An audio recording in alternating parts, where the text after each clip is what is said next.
즉 콜럼버스는 사기꾼이었던 겁니다.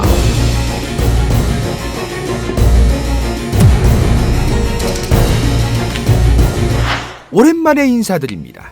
효청자 여러분, 효기심입니다. 오랜만에 돌아왔으니 어떤 주제로 인사를 드려야 할까 고민하다가 과거 효기심 채널에서 제대로 다루지 못했던 대항해 시대로 인사드려야겠다고 결정하게 되었습니다.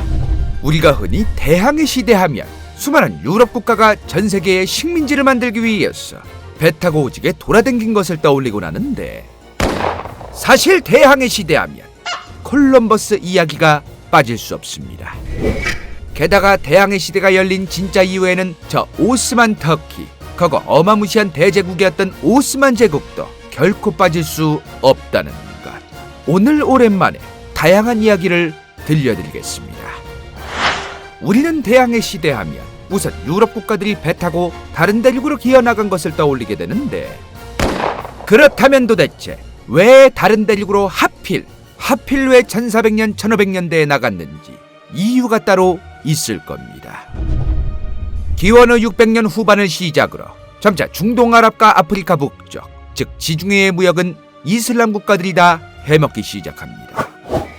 달리 말하면 유럽 국가들이 그토록 원하던 후추홍차 도자기, 예를 들어 인도와 중국 시장에서 원가 1000원짜리였던 물건들을 유럽 국가들은 대부분 저 중동아랍에서 지중해 무역을 해먹고 있던 이슬람 국가들이 후려친 가격으로 구매할 수밖에 없었던 겁니다. 당연히 유럽 국가들은 점차 위기감을 느끼기 시작합니다. 계속 이러다가는 무역이고 뭐고 전부 다 이슬람 국가 상인들이 다 해먹게 될 테고, 우리 유럽은 앞으로 중국, 인도 물건을 구매하기 위해선 이슬람 국가들에게 쥐락펴락 당할 수밖에 없다는 위기감 말이죠. 그런데 이때 특히나 이 상황에 후달려야 하던 국가가 있었습니다. 스페인이나 이탈리아 같은 다른 지중해 국가보다도 이베리아 반도에서 더욱 변방에 있었던, 더욱 무역을 하기 힘들었던 국가, 바로 포르투갈이었습니다. 예를 들어 저 포르투갈이 후추를 사기 위한 경로는 이러했습니다. 일단 인도를 거쳐서 실크로드를 거쳐서 지중해에 닿기도 전 이슬람 상인을 거쳐서 그 다음 중간 이슬람 상인을 거쳐서 드디어 배 타고 지중해, 그 다음 또 스페인을 거쳐서 가격은 또 한 번 후려쳐지고, 그 이후 포르투갈에 드디어 후추가 들어오게 되었습니다. 배 타고 안 나가면 망하는 각이었던 거죠. 당시 포르투갈은 주변에 있던 스페인뿐 아니라 다른 여러 유럽 국가들보다도 인구도 적고 농사 규모도 크지 않았고, 그렇다고 군사 강대국도 아니었으니 무역 상업 말고는 살아나갈 길이 보이지 않았던 겁니다. 이슬람 상인부터 중간 상인, 스페인 상인까지 거쳤어 가격표 보고 12개월 할부로 사야 할 판이었던 포르투갈. 드디어 당시 유럽 국가들 중 가장 먼저 대항해 시대의 문을 열게 된 포르투갈이었습니다. 그런데 한 가지 문제가 있었습니다.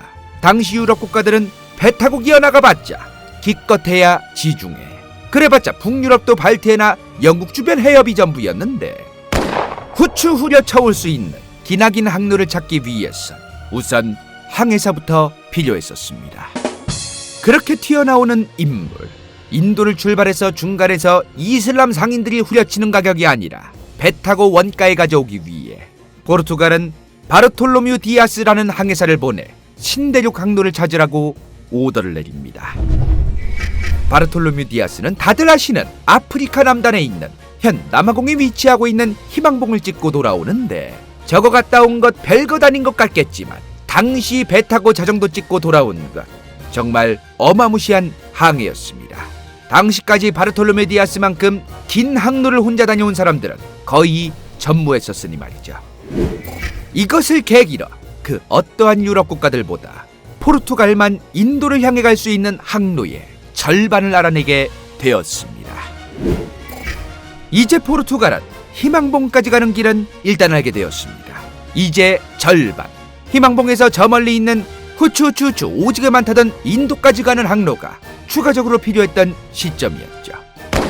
그런데 이 타이밍에 희망봉 찍을 필요도 없이 반대 방향으로 인도까지 어마무시하게 빠르게 갈 수 있다는 사기꾼이 등장합니다.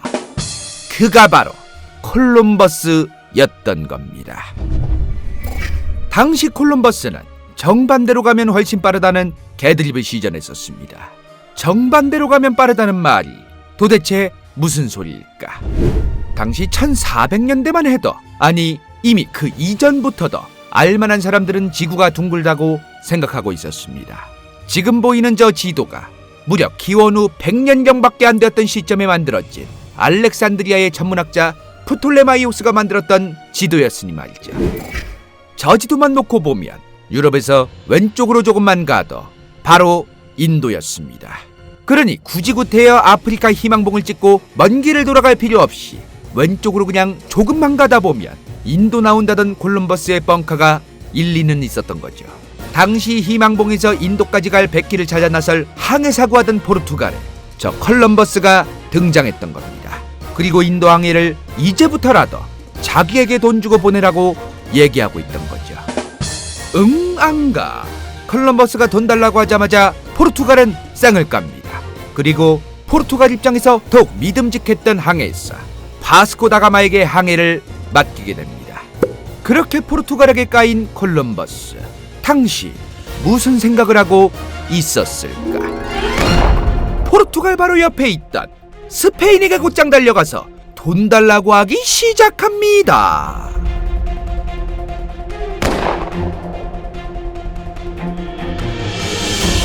볼만했다면 좋아요와 구독, 재미없었다면 싫어요를 눌러주십시오.